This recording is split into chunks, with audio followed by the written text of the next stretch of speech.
Hiya folks, we're going to bring to you another little e-bike review. This is the Hitway BK10. Let's get out of the box, have a look at it, put it together, see what it's like, just for you.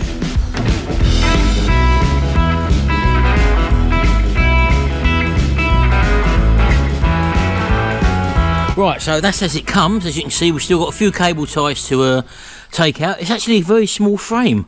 We'll look at a bit of the specifications in a minute, but it does come with a rack fitted, also the side stand as well. We've got the front wheel to put on, obviously the handlebars as well, and the saddle, and the rest apparently seems to be fitted, apart from the pedals as well, so we're going to have to get into that as well.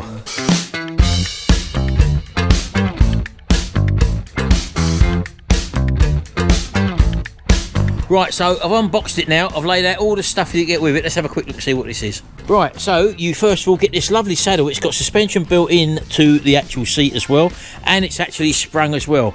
And look at that for a comfy saddle, absolutely superb. You've got height adjustments on it as well, so you know exactly the right ride height to set it to.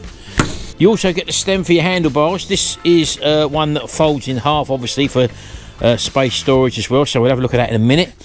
You get your charging brick and also a power lead to go with this. We got ours fitted with a 13 amp plug, but yours might be different if you're in a different country. You do get your quick operation guide and your assembly instructions as well in there, although we're going to be doing that ourselves. And in here as well, they actually give you a lock and chain, which is a nice little addition. Now, it may not be the best one, but it's like anything. If a thief wants to take something, they're going to get it whatever happens. So that comes as an optional extra. You get your two pedals, and they're both handed as well, left and right handed. You also get a little bell to fit on your handlebars. What's this here? You get a little Allen key and screwdriver toolkit there, in the way of a sort of a little handheld kit. You get your front wheel spindle. You get a few cable ties just to tidy up the odd loose cable. And you also get these reflectors to fit inside or on your wheels, and also a couple of big nut covers for the wheel nuts at the back of the vehicle.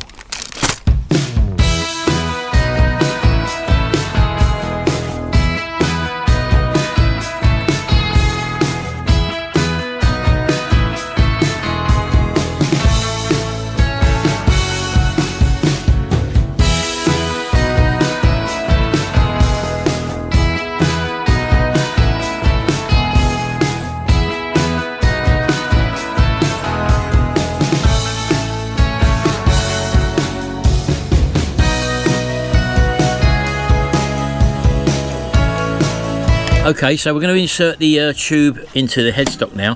Now you want to get this angle right. Now what I mean by that is, if I come around here and fold the handle up like that into the lock position, you can see that in the top there's a groove.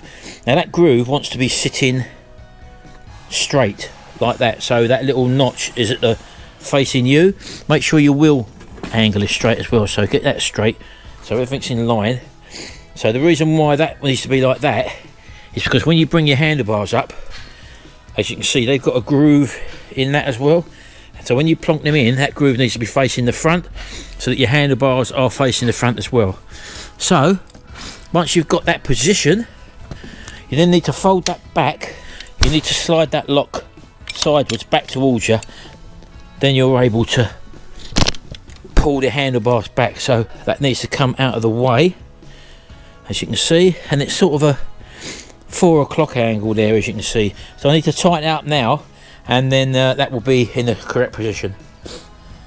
So there you go, handlebars are now in, and I did actually bring that down there and then sat the handlebars in, and as you can see, everything lines up.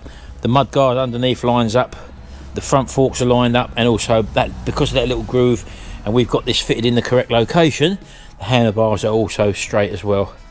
Right, let's put the front wheel in.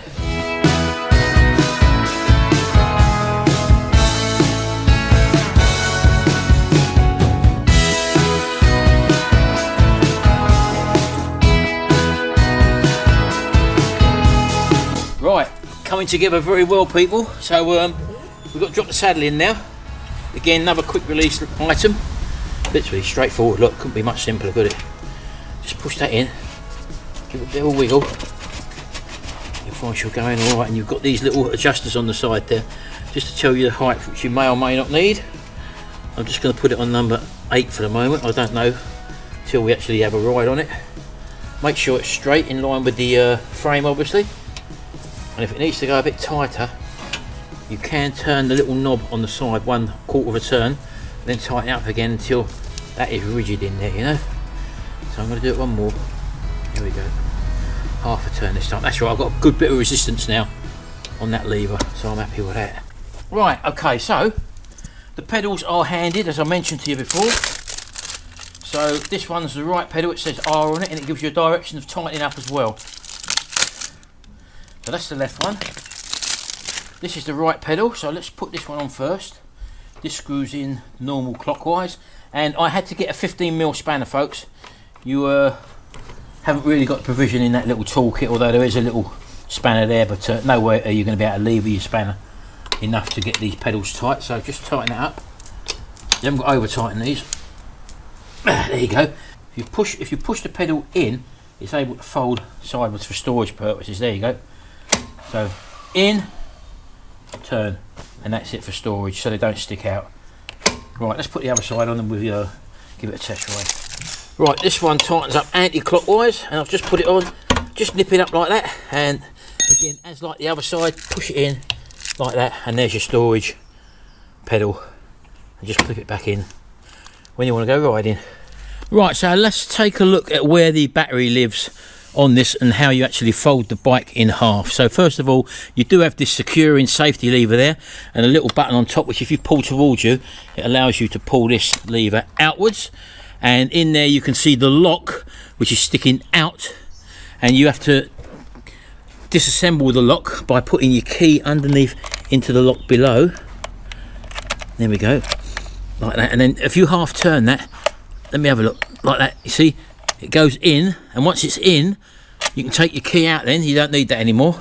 And then all you do then to get your battery out is you swing your bike in half, so to speak, like that, and inside you've got a little handle which you pull, and that's how you actually take your battery out. I'm not going to take it right out, no need to, but put it back in, put that down there, that lever, put your key back in and turn the key until that little lock comes out, and then take your key out. You don't need your key in anymore, and literally just bring your bike back together, swing your handle across, lock it in place, and that's the bike back together. But you don't really need to do that, because if you come around to this side of the bike, you have a little arrow there with a zigzag pointing down to a little rubber bung there, which if you take out, that is your charging port. So you can just literally plug your bike in to the charging port there and charge the battery on the bike, and that's it. That's as simple as it gets. Okay then, now we've built the bike, let's have a look to see how we start it up, and let's have a look at the controls on it. So first of all, you're going to go underneath again. There's that little keyhole there, can you see that? So you just put your key in, you just feel for the circle basically, and this is a little secret key which you put in to turn the power on. So you put it in and turn it anti-clockwise half a turn, and the key won't come out, it's stuck in there, so don't worry about it falling out at all. I've just got the second key dangling there, but you won't have that obviously. So that's your little secret key to start the power off. Then you come up here and you hold a long press on the power button, and on comes your display there, and as you can see, this one's in miles an hour. We've got no miles on the clock, brand new bike, the odometer. I suppose there is things you can reset in there for trip meter and all that, I'm not sure, I've not looked into that. But so you've got 3 pedal assist modes there. We're on 0 at the moment, so you've got 1, 2, medium and high, low, medium and high, and to go down you just press the down buttons like that, and it's that simple. You come over here, you've got your Shimano gear set, you've got the 7-speed Shimano gear set, which is up and down the gearbox like that with these 2 levers here, as you can see there. You've got cable brakes on this. Some people prefer cable brakes, front and back on that one. Both got the discs on the front and back there. And that reminds me, I've got to refix these bolts on there. I forgot to do that, look. They go onto them 2 bolts there, so don't forget to do them ones, folks. I'm going to do them afterwards, and then we'll come back to you before we ride the bike. And if you long press your plus button, for example, you'll get the little symbol of the light come up, and that means that you've turned your lights on. Both lights, front and back, come on via your main battery, so there's no need to have to replace any batteries in these at all. And looking around the bike, as I say, we do have this comfortable seat here, which is sprung and also has a suspension post in it as well. The brakes are cable brakes, as I mentioned, with discs front and back, and you also have hydraulic suspension on the front as well. You do get this handy rack as well, a nice sturdy rack which is already supplied with the bike. The gear system, which is the Shimano Tawny TZ system you got there, which is a 7-speed combination setup. Coming over to the front, you do have the crank pedals, as you can see, which just push in like that, fold down for easy storage when you're putting the bike or packing the bike away. Coming over to the front of the bike, you can see the front suspension there, and also the wheels with the single lock-in retainer there for your front wheel, so there's no nuts to undo on the front wheel there. The lovely chunky tyres should be a lovely comfortable ride, and all in all it's a lovely bike. So I think what we better do is to get it out on the road, give it a little test drive and see how it performs. Right, okay, here we are outside now. Everything's put together as it should be, and we're going to take this little Hitway BK10 out for a little ride. I've never drove a foldable e-bike before. I don't know what the sensation is going to be like. So the keys in underneath turned into the on position. Let's get on it. Saddle's adjusted. Just bring you up a little bit there. Long press on the controller will bring up our display, and it'll always start off in pedal assist mode 0. So you may want to just pull away by using pedal assist 1, which I'm going to do. Don't forget to put your side stand up. There we go, and let's get out. Right, so one turn of the pedal seems to activate the pedal assist. So one turn of that, oh, and it pulls you straight away. That takes you up to probably about just over 9 miles an hour in pedal assist 1. And although I'm in gear number 3, I'm not actually putting in any effort whatsoever. All I'm doing is just ghost pedaling, turning the pedals around by my just making sure they rotate, because if you stop pedaling after 2 seconds, the pedal assist cuts out and it's back to just rolling under its own steam. So pedal assist number 1 takes it up to 9 miles an hour.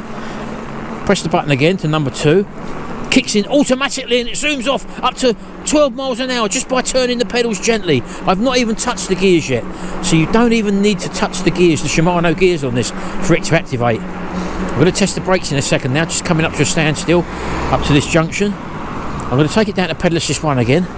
Right, the brakes work very, very well indeed.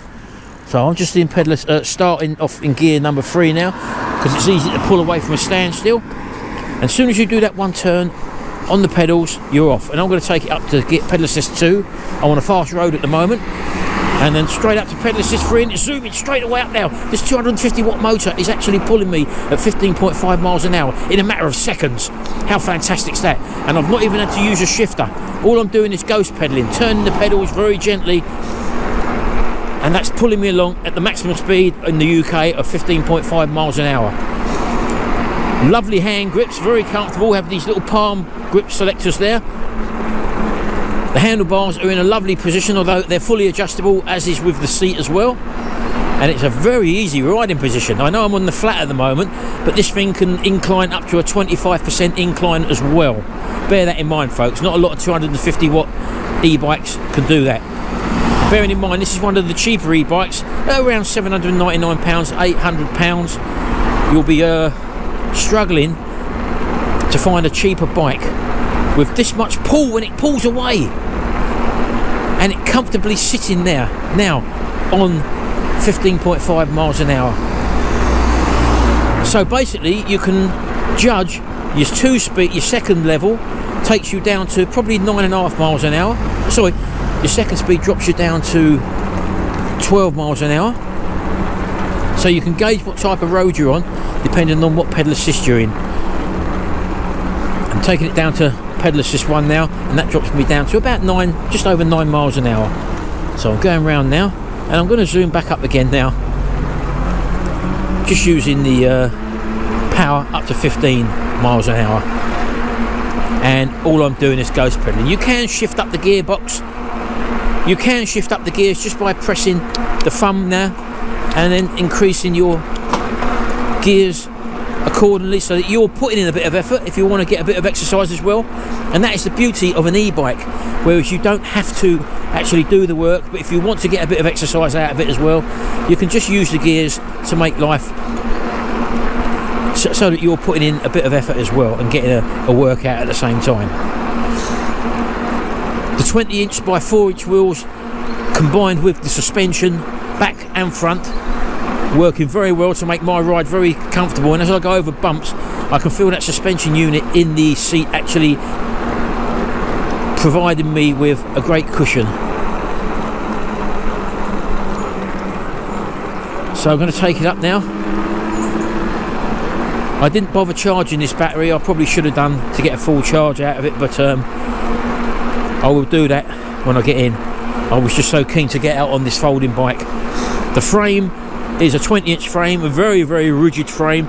No sign of any flexing whatsoever, which was a concern for me not riding a foldable e-bike before.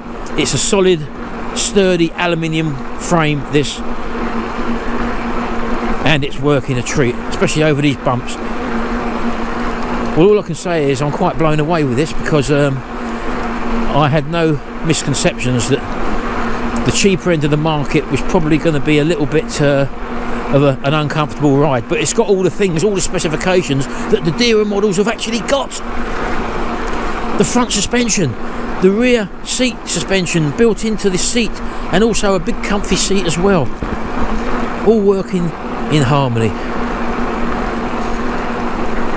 So this is going to be a lovely e-bike for riding around town, and the big comfy spongy 20-inch by 4-inch wheels doing a great job, and they probably will do off road as well.